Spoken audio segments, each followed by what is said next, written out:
Hello dear students, welcome back to my channel Physics SPC latest CBSE sample paper 2026 का question number 4। Which of the following statement is true. True और false वाला statement देख लिया करो, true पूछा है या फॉल्स पूछा है। For the radio wave and gamma rays चार चॉइस रखी, एक तो एनर्जी से रिलेटेड है और एक फ्रीक्वेंसी से। ठीक है, इसके लिए हमें जो इलेक्ट्रोमैग्नेटिक वेव की फैमिली होती है उसका सीक्वेंस याद होना चाहिए, या तो वेवलेंथ के इंक्रीजिंग ऑर्डर में या वेवलेंथ के डिक्रीजिंग ऑर्डर में, जैसा कि आपको याद हो, पर याद होना चाहिए। जैसे हम लिखते हैं गामा रेज, फिर लिखते हैं हम एक्सरे, फिर अल्ट्रावायलेट रेडिएशन, फिर आता है विजुअल।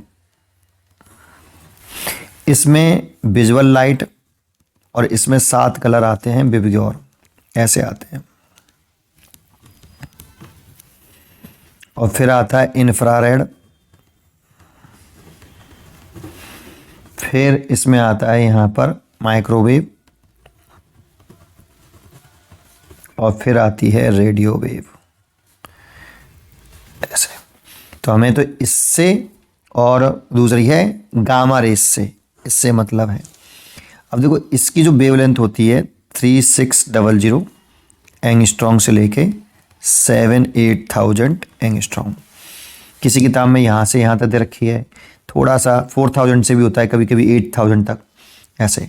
दैट मीन्स यहीं से थोड़ा सा आइडिया लगा लेते हैं कि हम वेवलेंथ ऐसे इंक्रीज हो रही है बेटा, ये वेवलेंथ का इंक्रीजिंग ऑर्डर है। तो इसकी वेवलेंथ सबसे कम है और इसकी वेवलेंथ सबसे ज़्यादा है।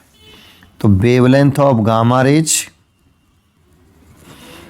कम है वेवलेंथ ऑफ रेडियो वेव से।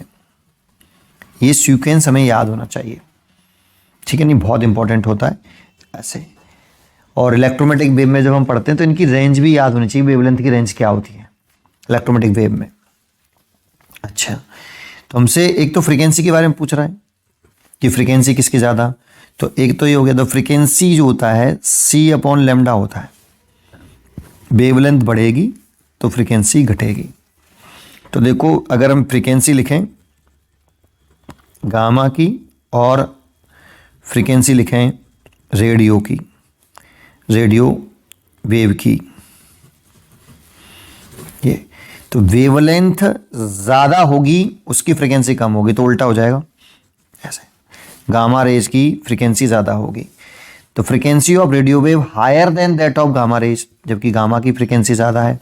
तो ये तो गलत हो गया, हमें ट्रू स्टेटमेंट चाहिए, ध्यान रखना। ठीक है, एक चेक कर लिया हमने, अब एनर्जी का चेक करना है। दूसरा, जानते हो जब कोई रेडिएशन, ये आइंस्टाइन ने बोला था, जब ये प्रॉपर्टी है फोटॉन की, जब कोई रेडिएशन मैटर से इंटरैक्ट करता है तो वो radiation behave as a particle, जिसे हम फोटॉन बोलते हैं। जब भी कोई रेडिएशन, इलेक्ट्रोमैग्नेटिक रेडिएशन मैटर के साथ इंटरैक्ट करेगा तो वो radiation behave as a particle, और उस पार्टिकल का नाम है फोटॉन।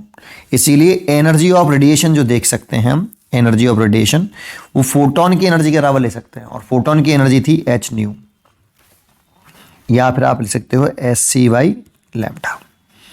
ये आप यहाँ से एनर्जी ले सकते हो, ये रेडिएशन की एनर्जी ले सकते हो ऐसे। अब लैम्डा फिर बढ़ेगा तो फिर एनर्जी घटेगी, इसमें भी यही है, लैम्डा ज़्यादा एनर्जी कम। तो एनर्जी लैम्डा इसका ज़्यादा है तो इसकी एनर्जी कम होगी। तो एनर्जी किसकी ज़्यादा होगी, गामा की, है ना। तो यहाँ इससे देख लो, फ्रीक्वेंसी जिसकी ज़्यादा उसी की एनर्जी ज़्यादा। तो फ्रीक्वेंसी इसकी ज़्यादा है तो एनर्जी भी गामा की ज़्यादा होगी।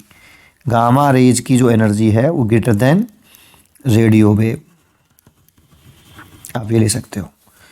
तो यहाँ अगर देखें the energy of radio wave, तो रेडियो वेव की कम है ना, is lesser than that of gamma raise, तो ये सही है। रेडियो की कम है, गामा की ज़्यादा है, तो डी चॉइस इज करेक्ट।